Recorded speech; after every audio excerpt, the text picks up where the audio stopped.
work as long as he wants there. All right, let's take you now to Houston, where city officials, including Mayor Sylvester Turner, are holding a news conference with an update on the flooding. Let's listen in. The areas of high demand continue to be the Kingwood area, especially the Enclave, Barrington, Royal Shores neighborhoods, as well as the Memorial City Mall area and the Maxey Road area along Greens Bayou. The Houston Fire Department responded and evacuated 124 seniors from the Maxey Road and I-10 nursing home, and they've been safely transported to an appropriate facility. Shelters, in support of the shelters, the Houston Fire Department has assigned some medic resources to those centers. We have 6 units assigned to Toyota Center, 5 units assigned to Dobie, and 7 units assigned to the GRB. At this time, we have 6 USAR teams actively engaged and incorporated into our rescue resources, and with an additional 350 personnel from those resources, we're able to rotate some crews that have been working long hours, and I continue to be incredibly impressed by the men and women of the Houston Fire Department. Most of them have been on duty for almost 2.5 days. So we're doing some things operationally to try to get those resources rested and back in the game, so to speak, efficiently. So the operation continues, and we'll continue to serve the demand as expected. Thank you, Mayor. Thank you very much. And of course, it's not just police and fire and the rescues. It's also the Coast Guard that's been a invaluable partner with us. Lieutenant Hart. Good evening. Search and rescue continues to be the highest priority of the Coast Guard right now. The Coast Guard is continuing to run 24-hour operations using 22 Coast Guard helicopters, 3 airplanes, and 28 Coast Guard boats. Just want to stress again that if anybody's in distress, local EOCs, 911, and contact the Coast Guard as soon as you possibly can. Thank you. Thank you. And of course, when individuals are rescued, they are having to go to somewhere to come out of the elements, and therefore a number of shelters have been set up. At the George R. Brown, which has been the primary or the mega shelter for the city of Houston, George R. Brown is now at about 10,000. That number has increased. And we're working, of course, to ensure enough cots are provided. We're also going to be using, because it has gotten so large and because the police department and officers are spread all over the place doing a lot of different things at the same time, we're going to be using 50 Texas National Guard members to provide added safety within the parameters of the George R. Brown. But that number continues to grow. What I've decided to do in conversation with the Toyota Center is that we are going to use the Toyota Center to reduce the population at the George R. Brown. So it will become another shelter, but not for direct. What's the word that I'm using for? Entry. You still have to go through the George R. Brown, but because the number is at 10,000, and I want to reduce that population because I don't want it to become so large that it becomes difficult. So I want to reduce that population. I want to thank the Toyota Center, the Rockets organization, for granting permission to use it, and that will take effect right now. So we're going to reduce the population at the George R. Brown by using the Toyota Center as a shelter. In addition, later on this evening, the county judge will announce another shelter that will be opening between the county and the city. So that will take place. But with so many people needing transportation to the shelters, we certainly would not have been able to do what we have done without the strong collaboration and the partnership with Metro. They have simply been invaluable. So Karen Pipeman, chairperson of the Metro Board. Thank you so very much, Mayor. We've never been prouder to be a community partner with this extraordinary team. Metro's primary focus has been and is in support of the continuing police and fire operations. We've transported over 6,000 2,000 people to shelter during the duration of this awful tragedy, and to shelters today, 3,000. So we've also, the Humble Civic Center has opened and will be transporting 2,000 people from Kingwood and Crosby to the Humble Civic Center. We remain positioned to support rescue and fire operations, get people to the shelters, get them home once the flooding has passed. And we are working directly with the American Red Cross to help their trucks, which are loaded with supplies in bulk, get to their destinations. Our police officers literally now have formed a relationship where we are meeting them if they encounter high water, help them plot another route, and help them get to the George R. Brown. So we thank everyone. This has been an extraordinary time. Houstonians have stepped up under the leadership of our mayor and County Judge Emmett, and we're just so grateful to be part of it. Thank you. Thank you. And so there are several shelters that are in existence. I want to thank Pastor Kirby John Cardwell and Councilmember Larry Green for opening up the Powerhouse. There are 700 that are over at the Power Center. And then Councilman Brenda Stardick has opened up, is it Trinity Mendenhall Park? Trinity Mendenhall. Right. For those individuals, for example, that may be impacted from the release of the Barker annex in that west part of town, they can certainly go to, the name again is? Trinity Mendenhall. Yeah, that place. Yeah, I think it's 4141 Worth, 4141 Worth, and it is open and ready for those on the western part of the city of Houston. And look, the support of the Houston community has just been overwhelming. You know, we asked you for clothes, and people have responded.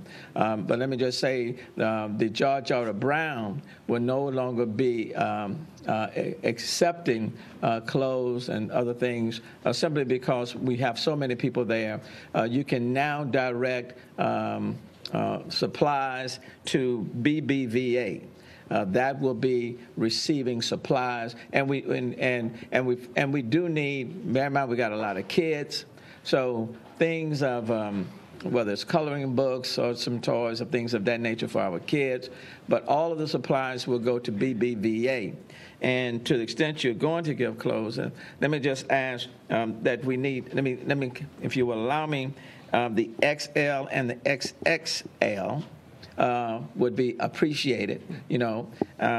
So, you know, govern yourselves accordingly. You know what I'm asking for. And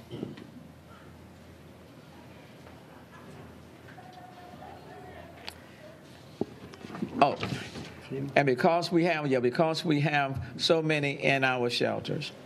And Karen spoke about Metro now taking people to the Humble Civic Center. Yes. And for example, the people from Kingwood will be going there. That's about 2,000. So there are a number of people in our shelters. One of the questions that we are asking and answering now is that we recognize that being in the shelters is a temporary situation. Not intended to be long-term, temporary. And so we want to start even now working to address their situation, putting them in the best position to get registered, connecting them with FEMA, so that as quickly as possible transition them from the shelter and back into their normal routine. We can't do that without FEMA, and FEMA is here. Appreciate their support. And where's Dwayne? Cavus? Yes, sir. But Dwayne and I are such good friends, we just go by first names. Dwayne.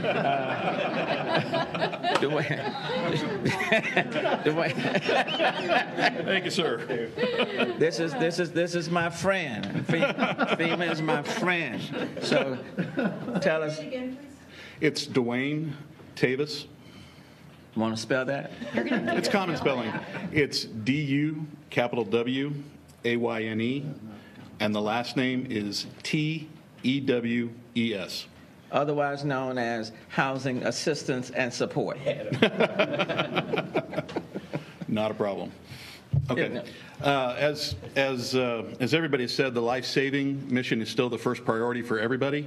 Getting the folks that are out there that need to be rescued, getting them rescued. But for those that have made it to the shelters, we have activated and brought in our disaster survivor assistance teams. Earlier this afternoon, they deployed to the GRB to begin registering survivors there for assistance.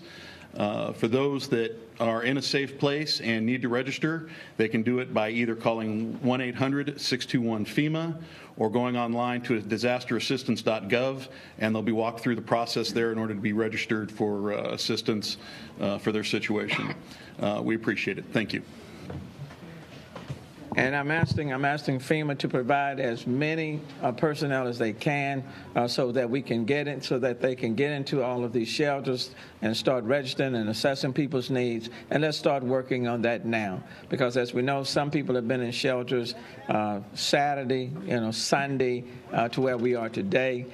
So the quicker we can assess their situation, get them registered and assess them, the quicker then we can start to transition them. I mentioned the use of the Toyota Center to reduce the overflow at the George R. Brown. What I did not say to you is that Les Alexander, of course, the owner of the Rock, has been very generous. Initially, he had pledged, he had indicated that he would give $4 million, but Les Alexander has decided to do more than that, recognizing the impact of this storm, and so his gift now goes up to $10 million.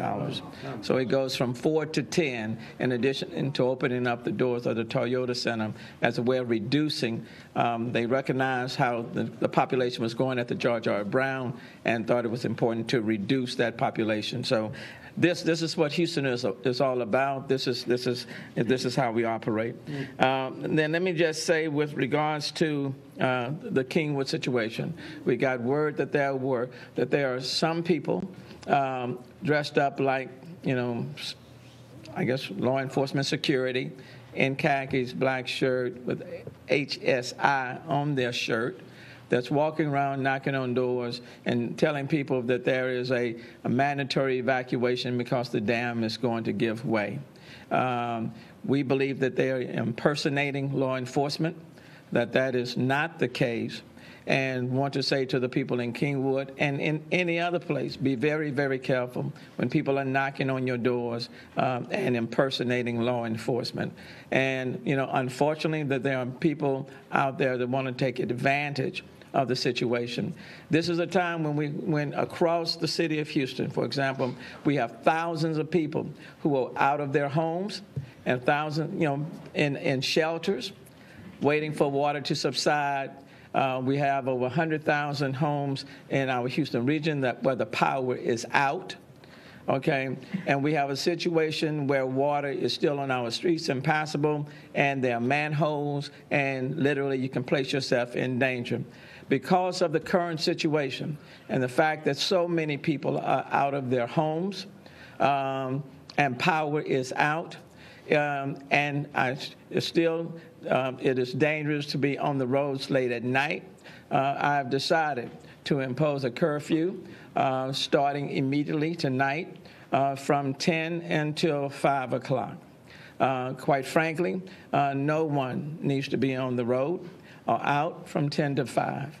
But there are too many people from across our city, too many residents that are out of their homes, and they are in shelters. And I don't want them to have to worry about someone breaking into their home or looting or doing anything of that nature while they are away. And the reality is that there are some people who might be inclined to take advantage of this situation. And so until I decide otherwise, this curfew remains in effect, and it goes in effect this evening starting at 10 p.m. Chief Acevedo, you want to speak in addition to that? Thank you, Mayor. And Mayor Turner, as he indicated, he is issuing an executive order effective this evening until further notice, creating a curfew in the city limits of Houston from 10 p.m. to 6 a.m., or excuse me, 5 a.m. The recommendation was made to the mayor, and he, obviously being the leader that he is, accepted it because we have had instances of looting to small scales. We've had armed robbers that were going around yesterday robbing our community, victimizing them again. Harvey wasn't enough, and these lowlives are doing this to their community. We have a lot of threats, not only in terms of security, but safety. There are a lot of safety threats out there right now. There's a lot of debris. And lastly, we still have a lot of active search and rescue going on that is dangerous enough in the daylight and even more dangerous at night. And the last thing we need, with all these vehicles moving around, traffic signals going out in a few parts of the city because of some power failures, is to have the additional traffic. Our officers are well trained. They understand that this is a tool that affords them the opportunity to enhance their ability to keep this community safe. And so if you do not need to be out there, or if you are out there and you think it's a good enough reason to be out there because you have a need, know this: there's a high probability that the Houston Police Department or other law enforcement agencies will be stopping you. You will be subject to stop, questioning, search, and arrest. And so please heed the warning from the mayor and his order. But like we always do, we use a little bit of common sense and some discretion.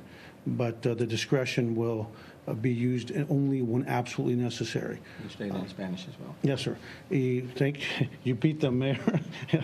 El alcalde, Mayor Turner, después de la recomendación del Departamento de Policía de aquí de Houston, ha ordenado que empezando esta noche a las 10 p.m. hasta las 6 a.m., 5 a.m., disculpe, de las 10 p.m. hasta las 5 a.m., no pueden andar en las calles manejando en la ciudad de Houston.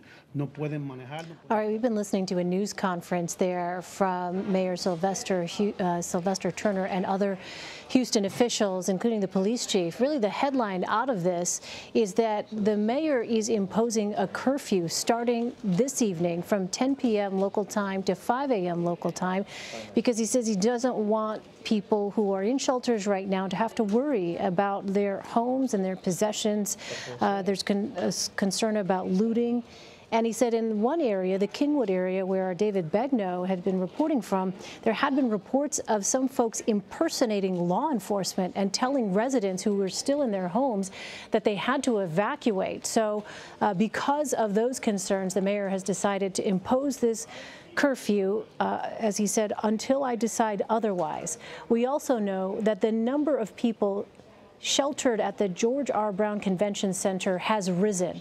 It is now at 10,000 people, and because of that, the mayor's decided to take a couple of steps. He's going to have about 50 Texas National Guard members within the George R. Brown Convention Center to help preserve security and safety there, but also in order to reduce the overflow at the George R. Brown Center, they're opening up the Toyota Center, which is the home of the Houston Rockets, to try and accommodate some of that overflow. Now, just how many people they'll be able to shelter there, it is unclear.